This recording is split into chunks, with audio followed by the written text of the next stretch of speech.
What's up, guys? Welcome back to Grand Prix World. Super happy to be back. You join us again just before the round at San Marino.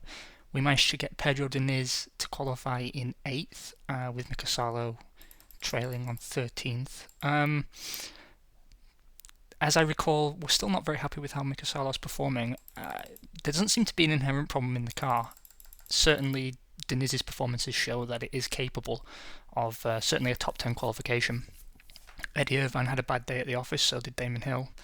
Other than that, I mean, you could argue Wirtz is maybe out of position, but the only way I would expect Diniz to go forwards is if some people up at the top have some misfortune.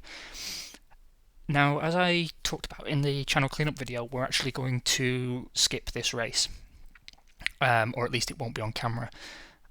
That's gonna probably cost us a point if we got lucky with Diniz, because when you sim the races, it's not as kind to you as if you'd sat through the entire thing and sort of micromanaged your drivers.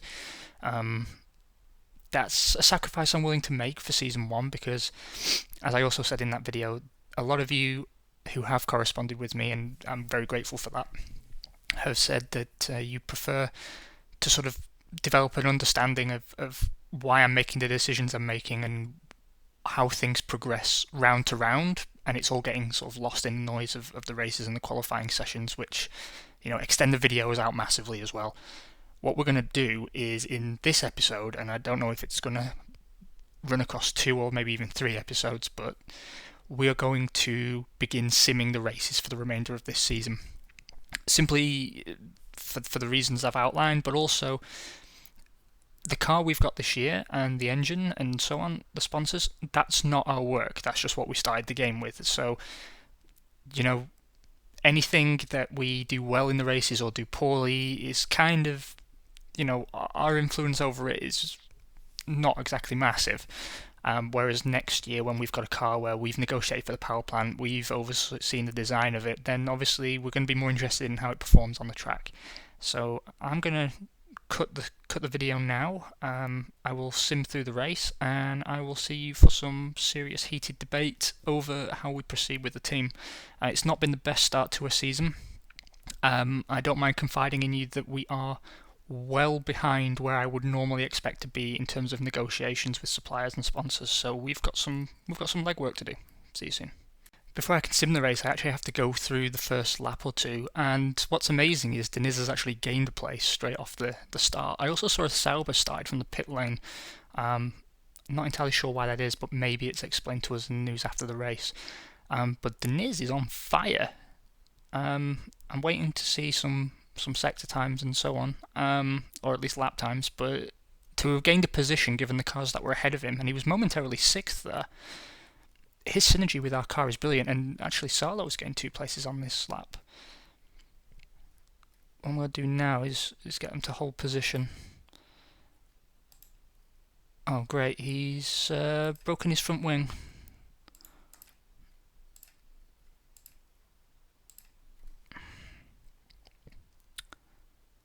I'm going to bring him in to repair that. And we'll keep him on those tyres, I think. Oh, no. He's out of the race. Never mind. It was a great start at least, and I didn't expect him to make it all the way around, given that he broke his spoiler on the start-finish straight. Usually when the front wing in particular goes, that with the drivers quite inexperienced, such as Diniz, it's always going to end in tears.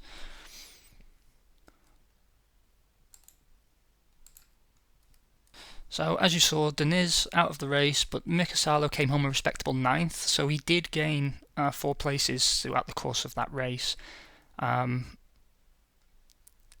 which tells me that we might have got a point with Diniz if we hadn't have been unlucky. Kind of my own fault, though. I did tell him to be very, very aggressive, simply because his start was phenomenal and he seemed to be in the zone. Nevertheless, encouraging performance, and we'll go on from there. See you in a moment. Welcome back. So we're starting to develop the first major mid-season problems that you tend to get. You see those red crosses next to the drivers and next to John Barnard. That means they are unhappy. That doesn't necessarily have to be because of something you have done. It's not like you've had a falling out with them necessarily, although it can be. In this case, it's going to be down to performance. The drivers it most likely cause is that we are not performing testing. We're not developing the car. For John Barnard, it could actually be the same thing. Now I think of it, we can check our emails and see if either of them have explained to us why they are so annoyed. That's just a note that we have some damage and wear to our cars, which we know about. Yeah, here we go. This is why they're upset. All of them are upset that we are not testing. Now, as we already know, the problem with testing, it is a double-edged sword. You can get both immediate and long-term benefit with a solid testing program. The downside is, particularly at some races more than others, the price per lap can be massive. And when you've got a small team like we do, one with respect to late 90s arrows, not exactly the most talented people on the grid, you're going to require many more laps to get data worth having, and we simply don't have the cash flow to comfortably test throughout the season. So that means we're not adding new parts to the car beyond. We have started on a front spoiler actually, but beyond that, we won't be developing this chassis further. And any testing we do, I guess, will have to be on setup to keep the drivers happy and on basically research and development points that we can deploy on next year's car. So let's continue skipping through. So Alexander Wurz won his first race, which is a good performance from him because he qualified 7th, I think. Schumacher got pole, as we know. Williams has signed a works contract with Mercedes-Benz. That's very, very interesting because Mercedes-Benz, I think, have one, maybe two, but usually only one works contract, which means McLaren are not going to be a works Mercedes team next season, possibly. They've announced that next year we're buying our fuel and lubricants from Esso. Still not particularly happy about that, but the overall budget hit is so small that hopefully it won't impair us too badly. McLaren's very happy that both its cars were in the top 6. Jean Alesi had the fastest lap, that's a surprise. McLaren have signed John Newhouse, and Ralf Schumacher is going to Sauber, so he's replacing Alesi, who's gone to Jordan. That's a straight swap. Rubens Barrichello is going to Ferrari, and Williams have re-signed Damon Hill. Our cars, it's reported, have very low power. Well, tell us something we don't know. Carl Gaden, I thought he was already at Williams, but apparently he's at Williams again. Or no, maybe he was at Benetton. Ferrari have signed a sponsor, Benetton have signed a sponsor. We signed Leo Ress as our new technical leader. Jordan are hoping to sign Alexander Wurz, so is Tyrrell. And yeah, just a report that we aren't doing testing. Craig Pollock voted the worst manager in F1, as if that was ever up for debate. And Frank Williams is manager of the month. All good news. Let's see what's going on. Morale is really down on the construction team. That is going to hurt. We need some points. The reason it's so bad, and it is bad, is that we're getting now only 61% of the work that we should get from the team as a whole. And that can cause real problems with not only providing enough spare parts, which again testing really, really hits. We don't want to burn through all our spare parts repairing test wear. But also the final build of next year's cars. If we can't build at least one car in a turn, then we are out of the championship next season. And as embarrassing as that sounds, it can happen, and it can happen with teams up to and including Stuart, I believe. The other teams are a bit too well established, but I know Minardi and Tyrrell in particular, every time you play as them the first season, there's a chance you'll fail to build your cars. You have to play a very specific way with those teams. Prost, I think, are at risk at some point in the first 3 years if you're not very, very careful. But also Arrows and Stewart can have quite significant problems. Stewart are actually in a good position as a first season team, but the only way to go with them is backwards in season 2. Simply because you start with a Works Ford deal, and you will not get that for a second season in most cases. So immediately you're down something insane like 12 million. The commercial team are in good spirits, which is good. We need them to be. We are way behind on negotiations, so I'm going to break my own rule, and I'm going to strengthen the department. Okay, yeah, we have problems here. So car 3 is damaged and worn. Car 1 is completely worn out. That's unusable. This is not good. So yeah, Diniz and Collard, neither of them have a car worth shit.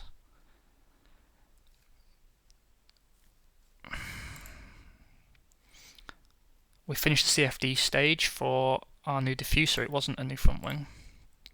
So we'll move on to the model building stage. How's next year's car coming along?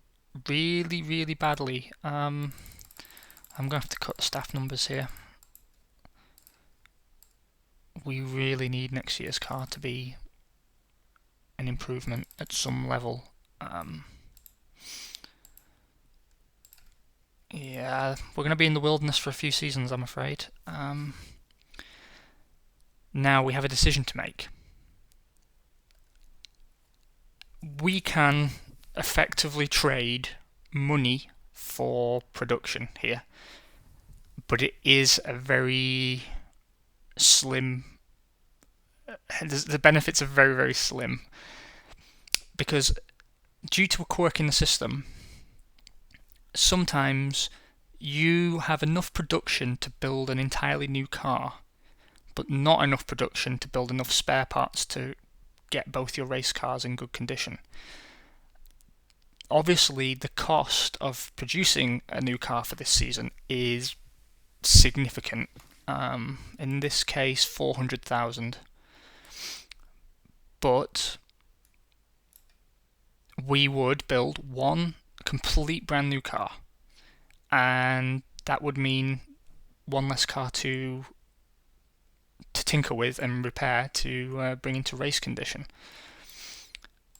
How many spare parts can we produce? 2. But that would cost 110,000. And if we look at how many we need,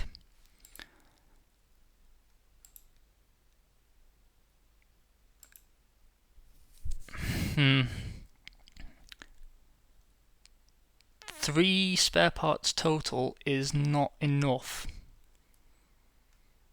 to get both cars in good enough condition. We're in a bad place, people. Diniz obviously is going to take priority. What we could do is produce a new chassis, give it to Diniz, switch Salo to keep Salo in car 2 with 64% use, and go from there. It seems Diniz's impact was just too large. I very rarely see damage of that level. We could deploy 3 spare parts fixing car 1, but whether that would actually get it into perfect condition is debatable, and then we're still running Salo with such a high level of wear that it's going to cost us significant spare parts next round.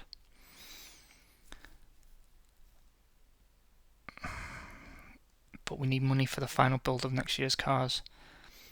I think what we're going to do is we're going to go for the spare part route and save ourselves 300,000. And what more, even though it's going to really hurt our sponsorship negotiations, we're going to try and not qualify in Spain. And I hate having to do that, but sometimes you've got to make sacrifices. Normally that's a move you make, particularly with Minardi, because you just don't have the money to keep the cars running the entire season. You just don't. We haven't received any upgrades.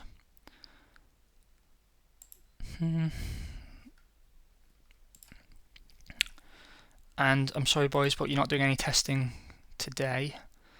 So what am I going to fix here? I'm going to fix car 1. So same rules as always, get rid of damage first because that has the greater impact on performance. And then the wear. Okay, we can get that car into perfect condition, that's good news. Sarlo is going to suffer, but arguably not too much since the aim is not to qualify. And what we will then do is, assuming we don't qualify, we'll use the wear that we've saved on the next batch of spare parts to hopefully get both cars in reasonable condition. I don't like having car 3 in such a terrible state, but we just don't have the capacity to fix it. Not without compromising our race strategy. Moving on to sponsors, we still have no sponsors signed. This is very bad. Oh, here we go. Intercond will sign with us for 300,000. Not fantastic, but we'll take it.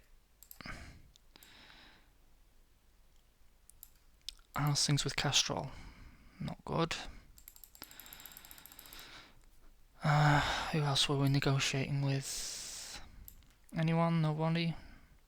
No? Okay, well, put 10% on Tommy Hilfiger, and we'll put the other 2% on Castrol.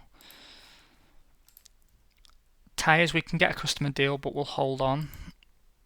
Engine, same. I'm not spending 7 million on these power plants. It's not something that's going to happen.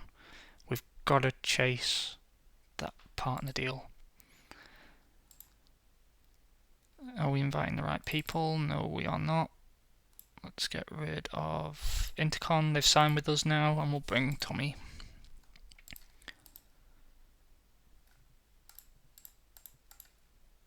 Is it a good time to sell some of the team? It might be, actually. It might be. Let's get rid of 5% of the team.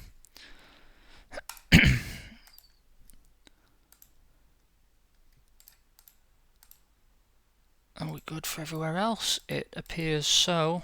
Morale is going to take a real hit from this, but not much we can do. I'm not going to deploy explicit driver instructions, simply because it will upset Sarlo even more. No change here. Everything's good there. And we no longer want to see qualification or race. So let's see where the AI places us. Actually, we want rain tyres because we don't want to qualify. Oh good, so Sarlo didn't qualify, that's perfect. And technically Diniz didn't qualify, but the FIA in their ultimate generosity have decided to allow him into the race. Probably based on recent performances. That's upsetting, but it might work in our benefit. Maybe. We'll take him off the rain tyres then. And he hasn't used any of these actually, so that's good.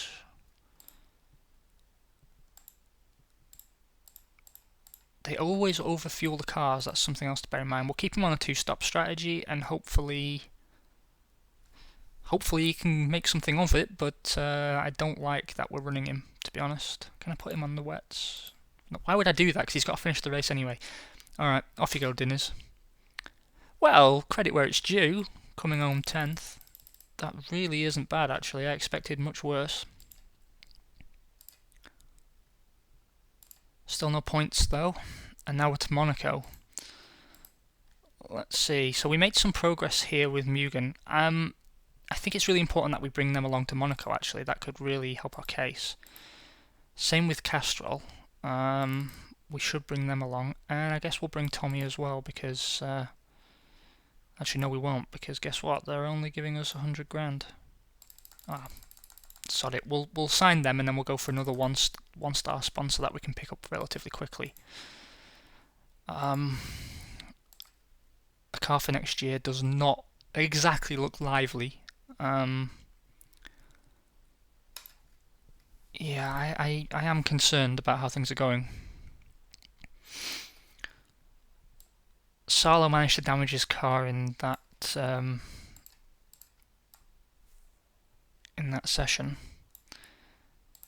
That's not what we wanted. How's things going in the design office?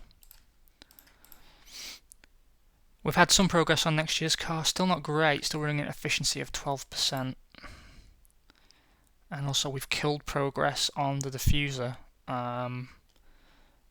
We might get this out around round 11, round 12, if we've got the money to even build it once it's done. I'm thinking actually that maybe we stop production and we put everybody on next year's car. We'll just shift all our focus across to next season. I think that's the way to do it. Any upgrades? Nope, not worth anyone's time. How to best spend these points? One for Diniz, one for Salo, but I'm going to focus on handling wear. And we can't really afford to not have the guys qualify here. There's a chance Salo won't qualify even if we try, simply because his car is damaged and worn. But we need to put a good show on here.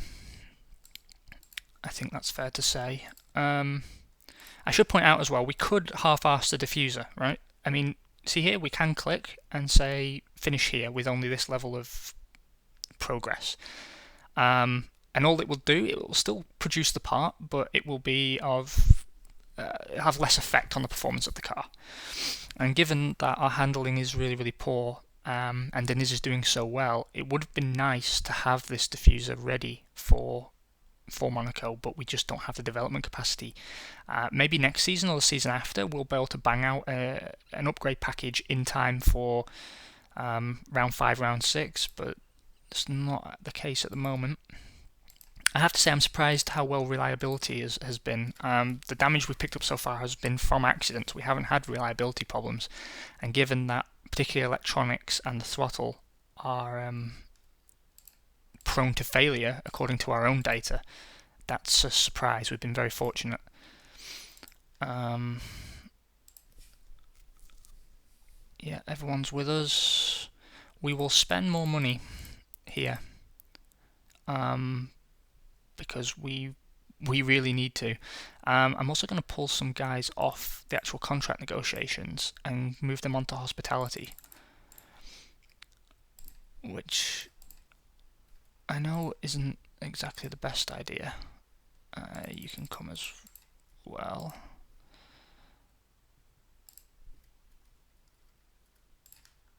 Because I just want to get an extra... That hasn't worked.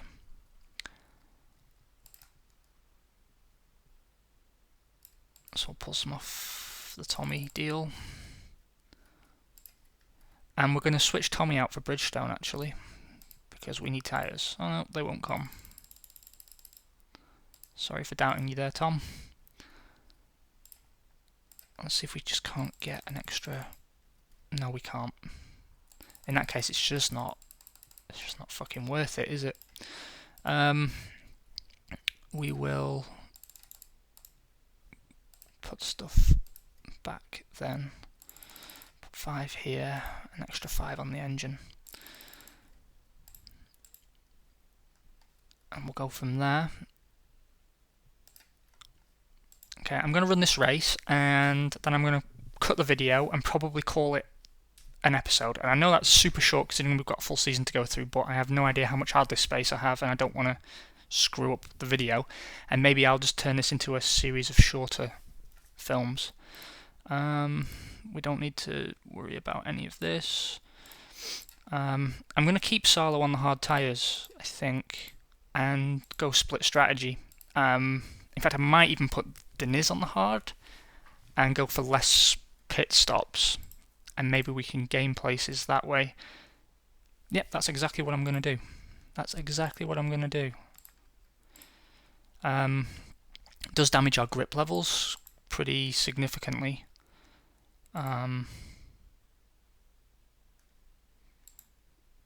For not a great return, actually. No, we'll keep Diniz on softs. Okay.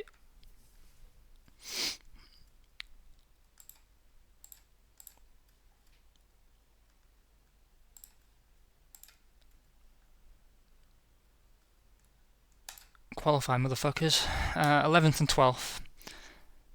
That's surprising. It's surprising simply because we have qualified better everywhere else, and this is a track where our relative performance deficit should be minimised. We're behind both Jordans, both Benettons, both Ferraris, both McLarens, both Williams, but our main goal was to be ahead of the Sauers, Stewarts and Prosts, and that's where we are, smack in the middle of the grid. So shouldn't be too unhappy. I think if you go back to 98, I don't think the Arrows were qualifying this well. We've got light rain, which could mess with the strategy a little bit, but we're still going to put Salo on a 2-stop, and we'll bring him in lap 39, split the race. Split the race in half exactly, and we'll run him as light as possible. 26 and 52 he'll be pitting on. They will switch to dry tyres automatically, I believe, so maybe we get lucky. Oh my god, we've got a point. This is fantastic. This could not have come at a better time for us. 6th and 8th. Diniz must have had a hell of a race. And obviously putting Salo on that split strategy has actually worked to our benefit as well. That is fantastic news. That will boost how sponsors see us, especially after our non-qualification with Salo last round. It will also secure us a better place in the Constructors' Championship simply by reason that Prost, Tyrrell and Minardi and most probably Stewart will not pick up a point. So that keeps us away from being among the very bottom feeders of the championship. That's a serious coup for us. Yep, there we are, 7th in the Constructors. Sauber have picked up 3 points. That's to be expected given the quality of the drivers they have. But that is fantastic. Has it solved our morale problem? It has not. It has not solved our morale problem. Has it solved any of our sponsorship problems? It has. We are now very close to a partner deal with Mugen. Castrol are not interested, and neither really are Bridgestone, which is bad news. I'm going to cut off. We've spent 3 rounds now on the Castrol deal. It's not going anywhere. We can try and keep hold of Danker maybe. Anyway, I'm going to cut things here and I'll catch you next episode.